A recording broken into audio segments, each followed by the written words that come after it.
Gente, então, boa noite a todo mundo. Meu nome é André Araújo e a gente está aqui hoje para fazer o lançamento do livro Maquinação, da editora Guará, e escrito pelo meu grande amigo Ronaldo Pelli. E, bom, a gente vai fazer um papo aqui de alguns minutos para discutir alguns temas do livro. E então, antes de começar efetivamente, eu quero primeiro apresentar o Ronaldo.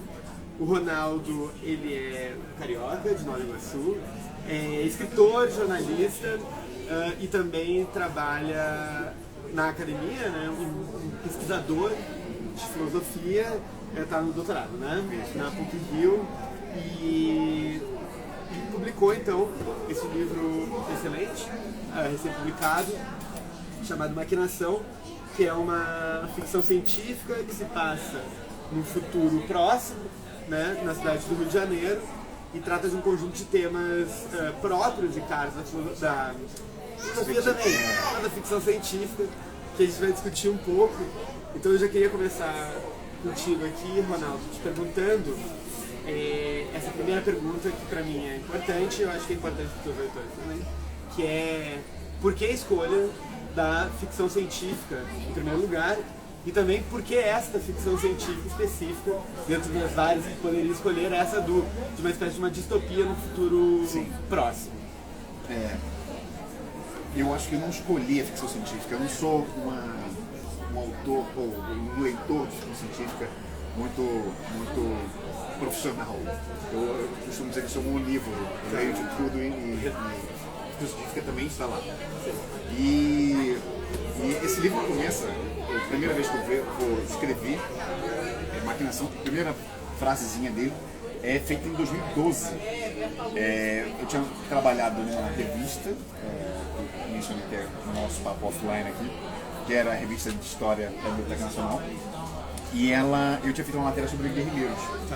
E aquilo ficou na minha cabeça muito forte. Então seria no início, a primeira vez que eu tentei fazer esse livro. Ele era um livro clássico de história sobre guerrilheiros. Em primeiro lugar, eu achei isso, com o tempo, tinha envelhecido, era uma história que todo mundo estava falando muito igual, eu não queria fazer a mesma coisa. Em segundo lugar, eu passei um tempo na China. Eu passei em 2016, eu fiquei 2 meses lá, trabalhando numa empresa de tecnologia, num bairro que é absolutamente ligado com... um bairro de estrangeiros, um bairro muito, muito ligado muito tecnológico. Assim, eu via gente caminhando, eu via gente caminhando naqueles botinhas de uma rodinha só, toda hora. Assim. Então eu fiquei muito impressionado. E assim, a relação de poluição e luzes dava um cenário de Blade Runner muito forte. Então eu tinha muito desenvolvido a ideia de maquinação na cabeça. Quando eu vi aquelas imagens, eu achei que eu poderia pegar as ideias que estavam sendo colocadas de maquinação, que era desses guerrilheiros, e colocar numa ideia de futuro, fazer uma mudança desse futuro. Então esse foi o primeiro movimento. E também, por que esse tipo de ficção? Porque a ficção tem uma coisa, eu talvez não tenha esse tipo de ligação direta com outros tipos de ficção científica. Eu não sou um grande leitor do Asimov, por exemplo. Eu conheço, já li, mas não é muito... eu não saberia manejar esse ferramental. Mas uma ficção que seja distópica, que aí tem a tradição mais forte de 1984, de 1999, é uma coisa que eu conheço bem melhor e eu acho que conseguiria lidar com esses ferramentas. Acho que é por aí. Eu saquei. Mas é que tem essa coisa, esse teu livro, para dar uma pequena sinopse, assim, né? É um livro que se passa nesse futuro próximo no Rio de Janeiro, acompanha um grupo de jovens, no início do livro, um grupo de jovens que se envolve, né, num tipo de ação política direta, né? Sim. E como tu falou dos guerrilheiros, eu antecipando um pouco essa questão, mas o livro tem uma coisa muito interessante que eu achei, eu queria que tu comentasse um pouco, Porque, apesar de ele se passar no futuro, ele faz duas referências ao nosso passado e ao passado dos personagens também. Sim. Que é Tron 2013 e depois uma referência a 1964. Eu acho que tem... São as referências diretas, eu acho.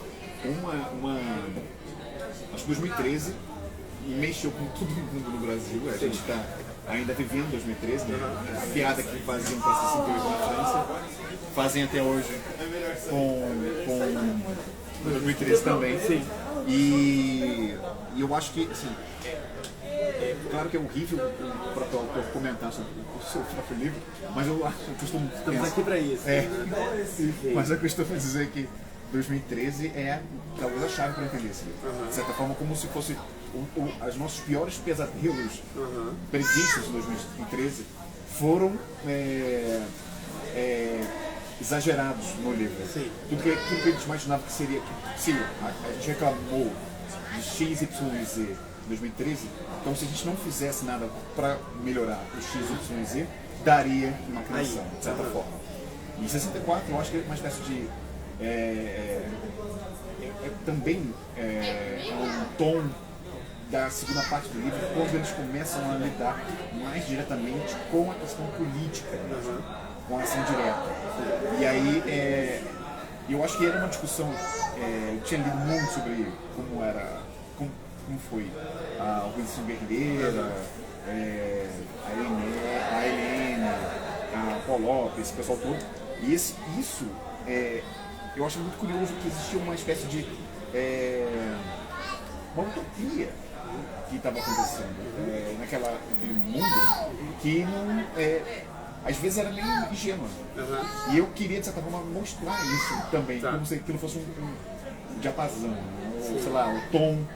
Não tem nada de música, mas parece que não tem o tom, né? O tom da coisa. Era mais ou menos isso, eu tentava mostrar. E de certa forma, eu acho que não mencionamos a terceira parte, são 3 partes. Sim. E a terceira parte começa com um pequeno capítulo que também dá o tom do terceiro capítulo, a terceira parte. Sim. Eu acho que, de alguma maneira, eu tentei dar o tom a cada início de sessão de parte. É muito doido que, assim, por sermos da mesma geração e tal, tendo praticamente a mesma idade e tendo vivido, mas a gente viveu muito fortemente 2013, né? E o fato, e isso que tu diz é muito real, assim, né? Desse tom do livro ter a ver com aquele momento, apesar de passar bastante tempo depois, né? Mas porque tem uma estratégia textual no livro que eu gostei muito e que remete muito àqueles tempos para mim, que é as discussões de fórum, Facebook, etc. Né, que o livro tem, os personagens eles discutem entre si, né, e é colocado diretamente no texto, como se fosse um post mesmo, eles respondendo uns aos outros e tal. E é engraçado, né, como aquilo ali fez muito parte da nossa experiência em 2013 e como aquilo foi... não sei, daí te pergunto, assim, como que essa questão das redes sociais soou pra ti naquele tempo e se essa dinâmica dos personagens também tem a ver um pouco com aquilo, né? Com aquela discussão que a gente tinha, né? Constantemente brigando uns com os outros, que é mais reacionário, família, etc. Sim, não, eu acho que o livro, enfim, eu falei, começou em 2012 e foi trabalhado 200 milhões de vezes. Mas eu acho que ele sempre teve momentos textões. Sim. E eu acho que ia colocava meio que nas bocas dos personagens. E às vezes eu não sabia quem era o personagem, às vezes era só uma ideia de textão mesmo. E aí em vez de passar no Facebook, tu escrevia no rascunho do livro. Exatamente isso. Uma maneira de em vez de participar da economia desesperadora dentro das redes sociais, eu tentava meio que entender isso como funcionava dentro do processo. E isso, depois eu percebi que era obviamente que eu estava reproduzindo o que estava acontecendo lá de fora dentro do livro. E aí depois de muito tempo eu percebi que o negócio estava acontecendo, e isso era um tipo de linguagem que eu não tinha visto isso dessa forma no lugar. Eu acho que incorporando isso dava um pouco de até um pouco de oxigênio para algumas coisas que eram chatas. Sim. Às vezes eu achava um texto meio chato, mas eu achava importante manter. E como manter esse texto que é chato, fazendo sentido dentro da narrativa? Coloca um personagem que não é exatamente o eu lírico que está fazendo, né? Sim. Faz com que ele não é o autor fazendo. E aí, pra mim era muito bom isso. Sim. Porque aí você começava a criar camadas dos próprios personagens. Eles não precisavam, eles estavam descrevendo os seus sentimentos. Sim. Descrevendo. Que Sim. eu acho que aconteceu muito desde a população de 2000. E tem uma coisa interessante da trama que diversas relações dos personagens entre si, elas não acontecem em cenas, mas elas acontecem em brigas de comentários, né? Sim. Então tem essa coisa do tipo, a Nora tem uma posição distinta, começam a brigar ali. Então eu achei engenhoso, tu não precisa fazer a cena da briga, né? A briga ela se dá ali, que, bom, obviamente me identifiquei demais, porque como vivemos 2013, criamos nossos sonhos e também nossos sonhos foram derrubados dentro daquela tela, e na época era Facebook, propriamente, era essa coisa. E daí tu traz isso também exageradamente no livro, porque nós estamos no futuro que temos, né, os nossos... Que é isso que eu queria perguntar também, daí, que é a coisa propriamente ficção científica, digamos, tecnológica, que é essa figura do sistema operacional. Sim. Se puder falar um pouco dessa figura, de onde vem, como funciona no livro. Eu acho que eu acho que é uma espécie de exagero do celular, né? Essa onipresença do celular, fazendo com que ele, de alguma maneira, participe diretamente do que é nosso cotidiano. Então, eu fico imaginando, eu moro no Rio e esse último ano eu perdi ou fui furtado 2 vezes no celular. E foi um momento difícil, porque você não podia entrar, não pode ter dinheiro, não pode pedir comida. Então, você fica... eu senti de certa forma perder um pedaço de mim, quase. Era uma relação quase assim. Eu fiquei pensando, isso está tendo uma relação sexual com esse bichinho aqui, com esse próximo aqui. Então eu fiquei preocupado, na verdade. Sim. Preocupado. Mas eu acho que vai piorar, de certa forma. Né? Cada vez vai se tornar mais interno, mais interior, a ponto de a gente não saber mais qual é o limite do dentro e fora. E há umas piadinhas assim, óbvias, né? Por exemplo, tem um momento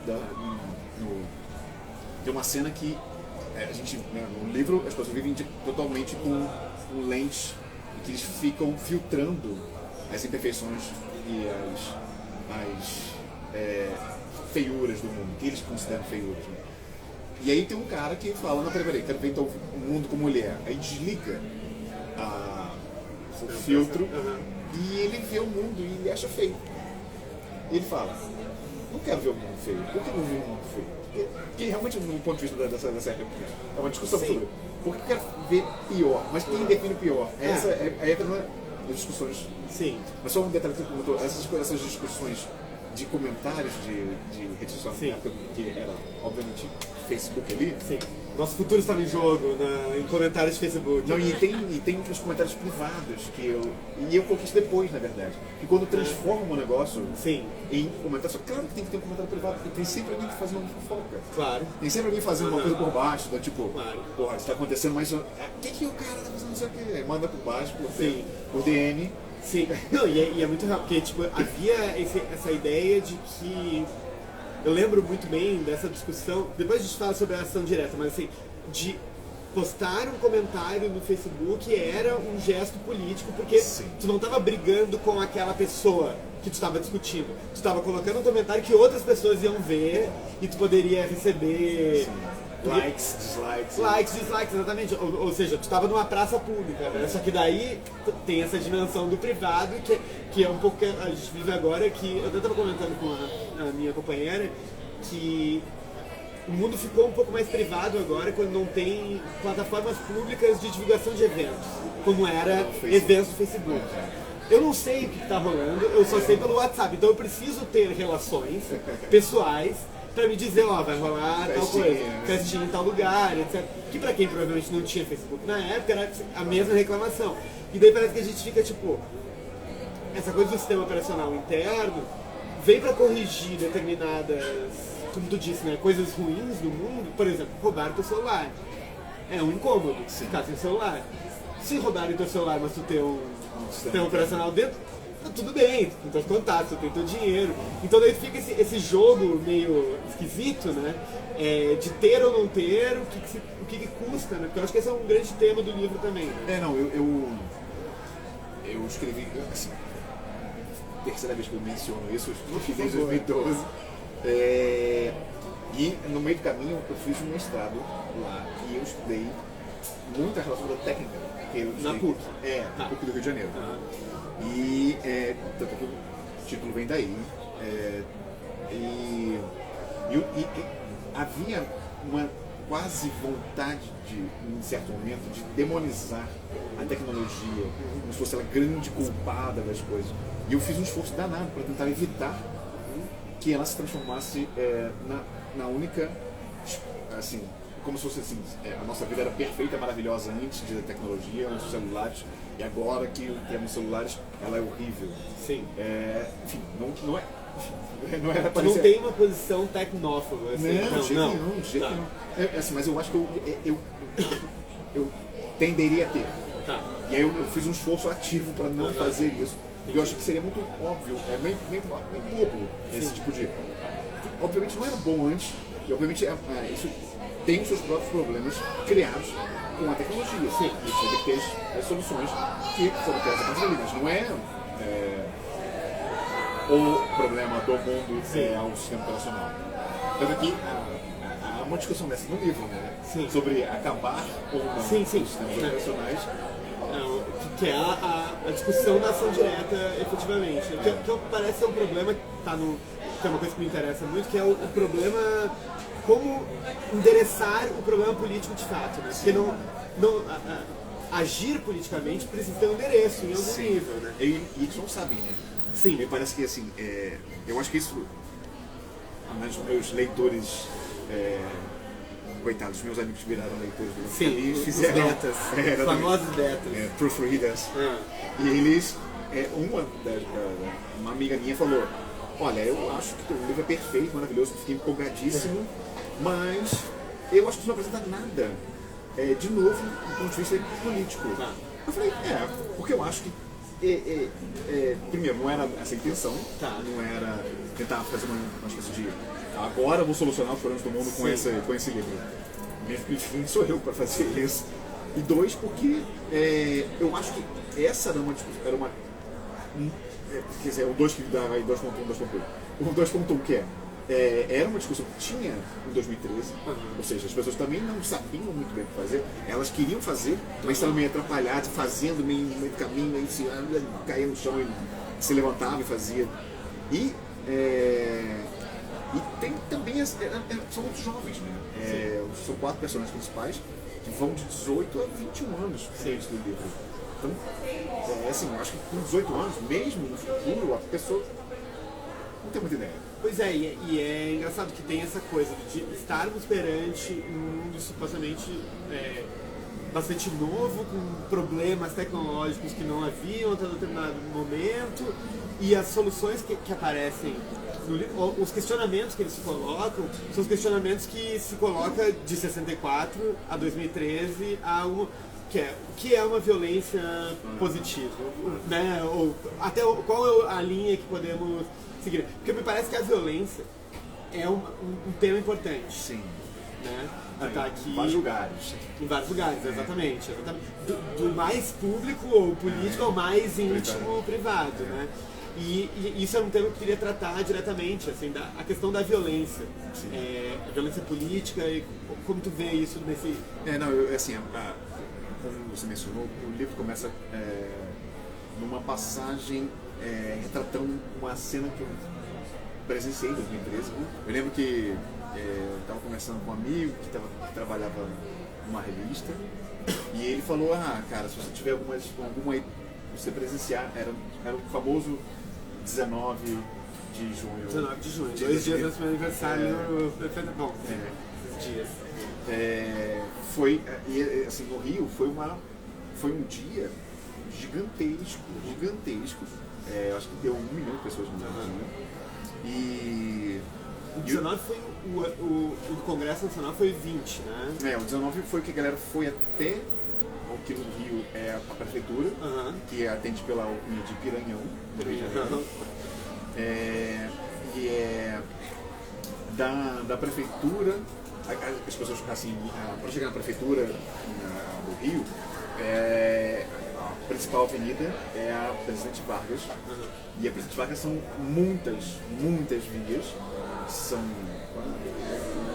16 vias, e elas todas estão lotadas, todas as 16 vias estão lotadas, assim, durante muitos quilômetros. E aquilo foi muito impressionante para mim. Teve um momento que aconteceu que foi, eu estava andando meio que completamente abobalhado com essa de gente, e eu fiquei no momento na frente de todo mundo tomando as balas da polícia. E assim, eu acompanhei todo acontecendo, as destruições, e os gritos, e as pessoas falando, não, sem violência, e esse era um grito que era muito comum falar. E eu ficava sempre me perguntando, né, qual é o grau de violência que é possível ou não é possível, se quebrar uma janela de um banco, isso é considerado violência, por quê? Qual é o tipo de... existe algum tipo de transformação que não existe, que não produz, que não é violenta? Qualquer tipo de movimento, você está falando também offline, da ideia de força, né? Enfim, a ideia de força é sempre violenta ali.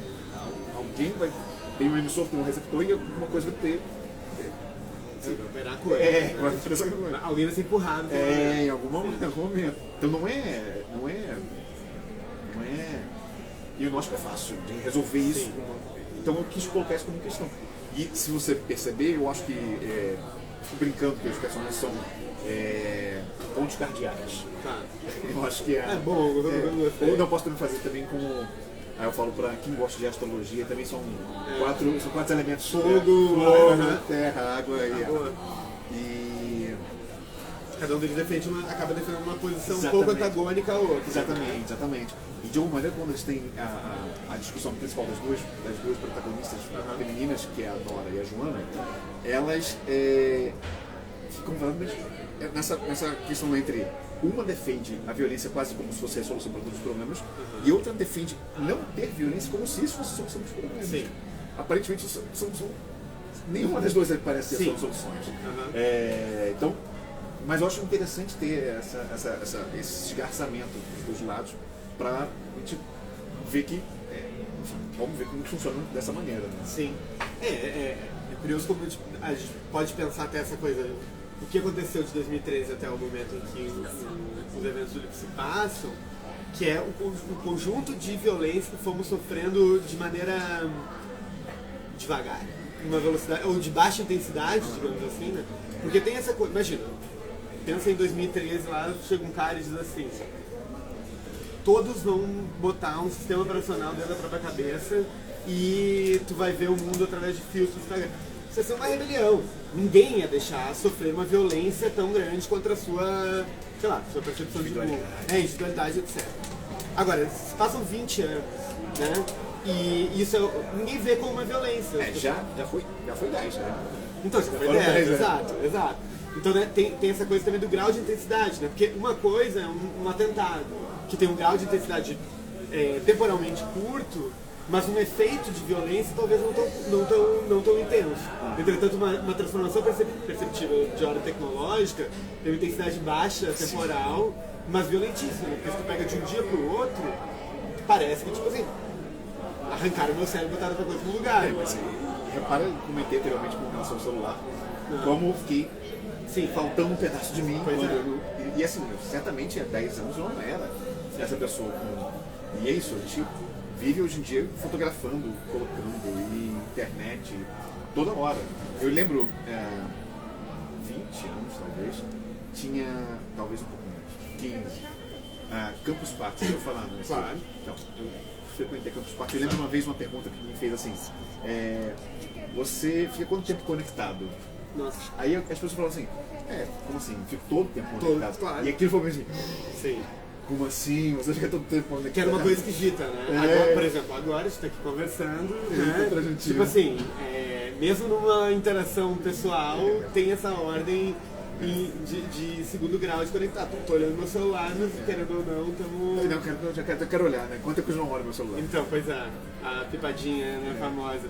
Mas voltando aqui ao tema da tecnologia, ação política e tal, porque me parece que o foco, o endereçamento que talvez os personagens nem notem muito claramente, tem um pequeno detalhe do livro que eu gosto muito, que parece que justamente por ele ser acontecer aos pouquinhos, não se nota exatamente onde a gente tem que endereçar, que é a Rua Mate Leão, que aparece, acho que é a primeira página do livro, uma das primeiras páginas do livro, tem esse pequeno comentário, né, a antiga rua, acho que era Presidente Vargas, não. Não, ela é bom, uma outra rua, enfim, chamada Rua, agora atual Rua Mate Leão, uma rua patrocinada, efetivamente, e daí parece que tem esse olhar contra a tecnologia, contra não, mas o problema da tecnologia, mas corre por baixo, né, uma ordem sociopolítica neoliberal. Parece que é menos uma distopia, a impressão que eu fiquei, eu não sei se é assim tudo, menos uma distopia tecnológica e muito mais uma distopia... Não, com certeza, eu acho isso. E assim, uma coisa que aconteceu entre escrever e publicar o livro foi que a estação de Botafogo de metrô no Rio mudou de nome. Agora se chama-se Estação Metrô Coca-Cola. Aí todo mundo que já tinha lido o livro e viu isso, me mandou mensagem: tu viu o nome da nova estação de metrô? Aí eu falei... Tá indo, né? Exatamente. E aí, ou seja, isso eu acho que é muito pior, de certa forma. Porque contra isso a gente nem pensou. A gente quase que a gente entregou os pontos, de certa forma. Com tecnologia, eu acho que a tecnofobia faz um pouco de exagero. No livro eu fico brincando que chamam de ludistas, né? Tem uma discussão sobre contra tecnologia há muito tempo, mas a relação com o neoliberalismo parece que a gente não coloca, ou pelo menos não permeia os mesmos substratos da sociedade, me parece. Sei lá, mas também um chute, né, de quem está de fora, ou pelo menos eu acho mais perigoso. Sim. Eu acho mais perigoso. Mas é curioso. Mas coisas que às vezes...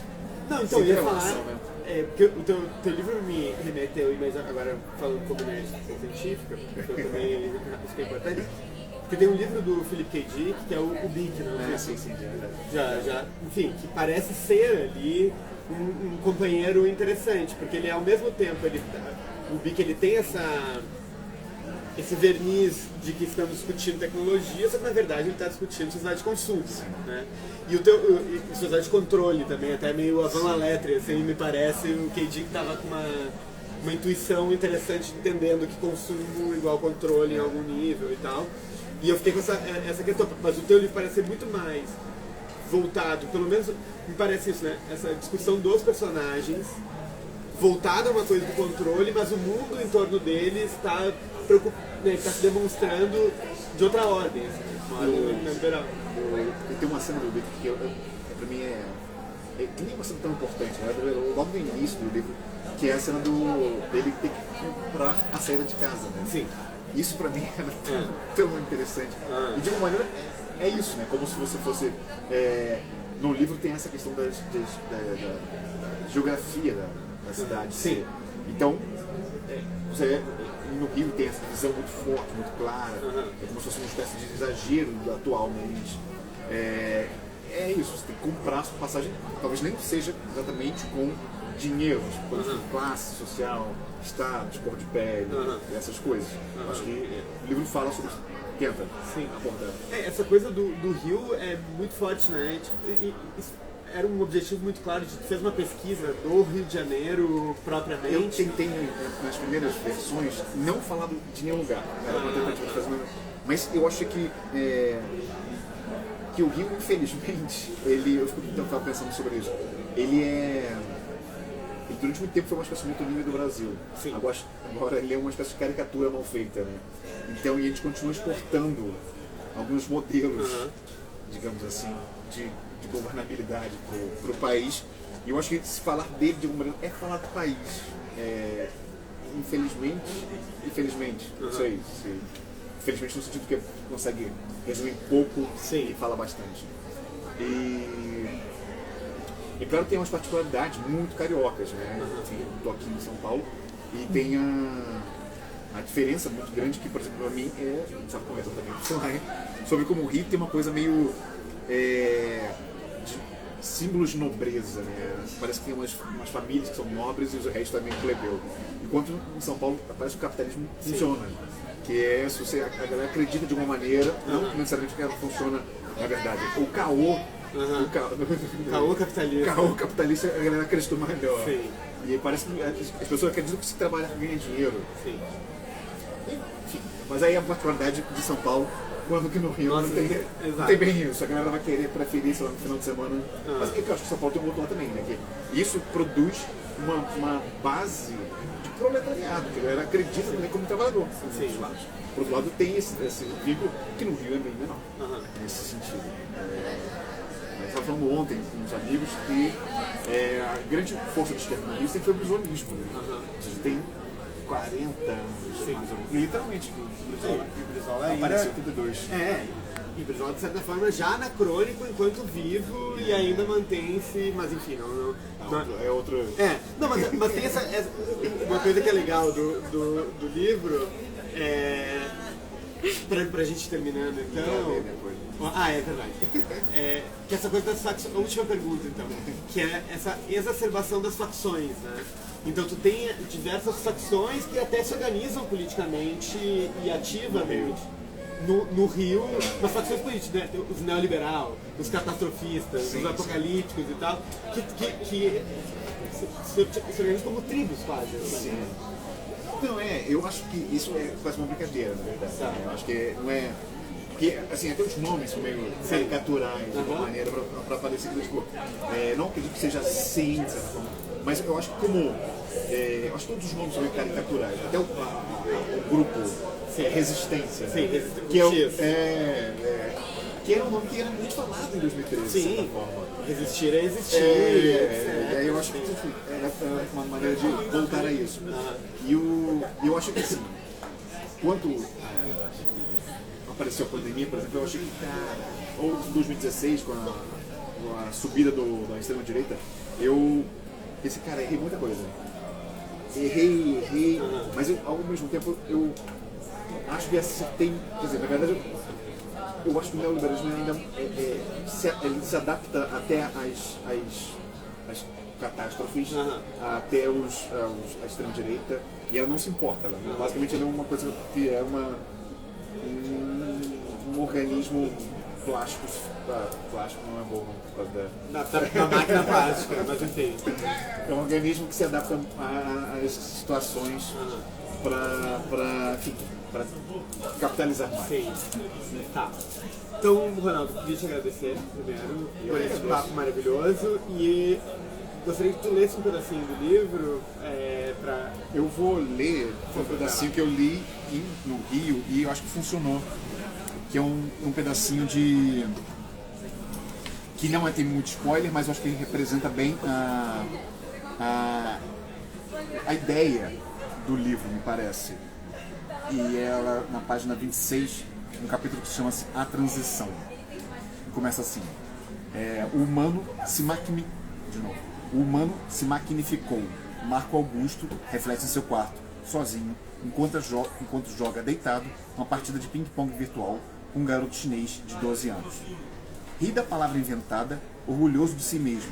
Em seguida, volta a ficar sério. O garoto chinês não entende nada. Ele continua: o homem se magnificou, por mais que o medo humano fosse exatamente o oposto, isto é, que as máquinas tomassem as feições dos humanos. Melhor dizendo, que nós não soubéssemos nos diferenciar deles, que a máquina se humanificasse. Veja o teste de Turing, as leis de Asimov, as questões de Voigt-Kampf. Todos os exames para descobrir ou impedir uma máquina de se passar por um humano. Mas aconteceu o inverso. O homem está sendo programado para apresentar comportamentos padronizados, maquinais. É só olhar as ruas. Mesmo que as roupas, os cortes de cabelo e as marcas de celular sejam diferentes, as pessoas estão iguais. Agem da mesma forma. Se movimentam do mesmo jeito. Têm trejeitos categorizados. Sabemos de onde elas vêm, o que fazem e o que gostam. Eu me perdi aqui, porque... olhei pro lado no momento. São facilmente mapeáveis. Um homem com corte de cabelo mais longo gosta de uma cerveja específica, compra o carro X e joga o jogo Y. Nos gamificamos. Somos avatares ambulantes. Você até pode customizar o seu modo de ser, mas as pessoas são compelidas a escolher uma das opções do cardápio. Andamos em manada. Quando o indivíduo se desgarra e tenta seguir um outro caminho, o mercado logo vai atrás e cria um segmento novo. O mercado cresce tal qual um organismo unicelular que fagocita os demais organismos. E Marco termina o jogo com o garoto chinês, havia ganho de 3-2, se levanta e vai até o computador. Liga a máquina plástica e se senta na cadeira em frente ao monitor. Ele ainda usa monitor. Pega os fios, conecta nos braços, na articulação entre braço e antebraço, e em pouco tempo, sente o corpo desligar, mecanismo a mecanismo, as luzes apagam, os circuitos entram em estado de hibernação. Sente seu corpo afundar na cadeira, percebe a respiração tranquila, o raciocínio lento, a cabeça livre. O tempo se alonga, feito um elástico. Logo está em uma sala escura, vazia, sem dimensões aparentes. Não há em cima, embaixo, em frente, atrás, não há lados. Ele pode se movimentar para qualquer direção, mas parece não sair do lugar, porque não há cenário. Só um buraco negro, sem gravidade. Um vácuo, sem vácuo. Um nada, que só não é completo, porque ele está ali, e porque a ausência de luz é, ainda, algo. Nesse mundo vazio de parâmetros, Marco não tem implantes, nem sistema operacional, não sente a presença dos nanos. Ele é a imagem mental que tem de si mesmo. Uma imagem que não foi arquitetada meticulosamente, mas que existe desde o primeiro momento em que ele se encontrou nesse não lugar. Temos todos uma imagem feita de nós mesmos, ele pensa. Uma sombra, uma projeção, como que aparece em sonhos. Uma imagem estanque, que certamente muda com o tempo. Talvez nós nos vejamos de maneira diferente a cada dia, mas com mudanças tão sutis que não percebemos. Nos vemos como uma fotografia, quando na verdade somos um filme que não pode ser interrompido ou congelado, porque os frames são borrões que mostram um deslocamento ininterrupto. Sem conseguir enxergar o próprio rosto, fica na dúvida se ele se parece consigo mesmo. Imagina um espelho, pensa que está se olhando no espelho, se esforça para materializar nesse espaço virtual, um espelho, mas nada acontece. Sabe ao menos que está vestido como gosta, jeans, tênis e camisa preta. Hoje, ele estabilizou essa imagem em si. Igual a um computador, sem nenhum programa instalado, ele não sai do lugar. Vários computadores que fazem a interseção ciborgue inserem programas na sala inicial para que o player possa conhecer uma realidade virtual, apenas com a própria consciência. Mas não é essa a intenção de Marco Augusto. Ele não quer aumentar a virtualidade, ao contrário.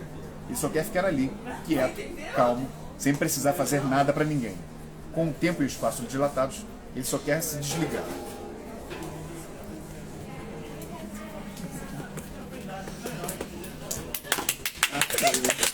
Toda emoção ficar aqui. Participação especial do João. Então, podemos finalizar? Vamos fecharzinho? Pode fechar.